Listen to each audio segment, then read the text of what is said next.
I'm a pediatrician and CEO of a practice in Pittsburgh, Pennsylvania called Plus Pediatrics. And we're very proud that we do a lot of work with communications and social media. And we actually have a production studio. So we created a video on the HPV vaccine. It was a 90-second PSA, public service announcement. And it was very successful and really well received. We had families calling up as intended to get their vaccines. And we had several people posting on social media on how much they enjoyed it. And we actually had about 15,000 views, which we thought was lovely. About 3 weeks after we posted the video, the first anti-vaccine post showed up on our Facebook page.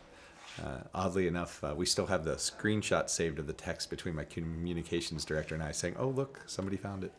Well, that was quickly followed by hundreds of a coordinated global anti-vaccine attack. And over 800 attackers, posting over 10,000 times to our Facebook page. So it was pretty daunting. It was a 6-day period of continual attacks, and since it was global, it was literally 24 hours a day. The good news is that we did reach out for help. I happened to be at the American Academy of Pediatrics National Conference at the time, and I was around a lot of people. We emailed. One of the most powerful groups was a global group called the Physician Moms Group that actually sent a direct message saying, "We see you could use some help. Would you like it?" And we said, "Yes, so much, please." They were wonderful because while we have to maintain a professional decorum, they were able to attack with data and explicatives, which was quite nice. But that really helped turn the tide.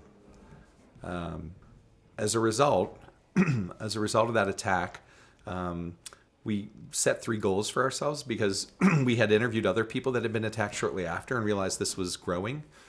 We've talked to several people like Dr. Richard Pan, who said they're seeing increased organization amongst anti-vaccine groups. And so we said, well, let's do 3 things. The first is to create a toolkit, not on just how to use social media. There's several of those around, but these attacks are going to happen. And so we want a toolkit to help people prepare, defend, and clean up from these attacks. They weaponize their attacks. So not only do they post on your site and even post to people who follow your site, but they also attacked our Yelp and our Google ratings. Side story there is that Yelp has a system embedded and methodology to pick these up now. And once reported by the owner of the site, it took less than 2 weeks for them to clean it up entirely. And we've been in talks with Yelp now, maybe even co-authoring a paper on the experience. Google, on the other hand, has been 10 months down the road, and they've only removed 2/3 of the fraudulent reviews. And we're still not sure the mechanism, and you can't even reach them directly. We had to go through their Twitter account. So the first is creating the toolkit to prepare, defend, and clean up. The second is to create a rapid response network, just like the help that we received. But this time, we're hoping to house it even in our practice. It's much like lighting the signal fires of Gondor, that if it's a validated, coordinated attack, that we'll dispatch the message to a lot of pro-science, pro-vaccine groups that will come to your aid, hopefully with Gandalf riding in front of everyone. And then the third thing is to go directly to the social media platforms themselves, because they have a responsibility. Much like Mark Zuckerberg went in front of Congress and the EU and acknowledged that that they have the power to influence things like political elections, they have the impact to influence public health. And those are people's lives. Right now there's 41,000 cases of measles in Europe.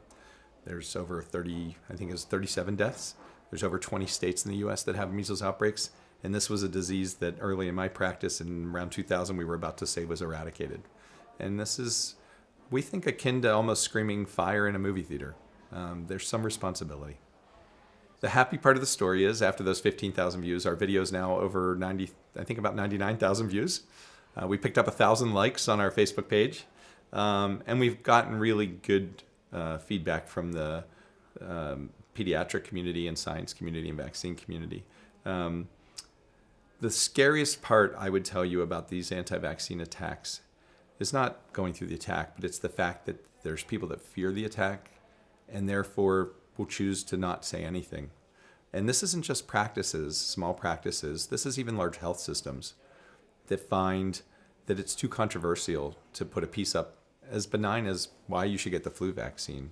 So instead, they'll talk about sunscreen or car seats because right now they're less controversial. The problem is, in our mind, if you create that vacuum, it gets filled with more non-science, non-factual information.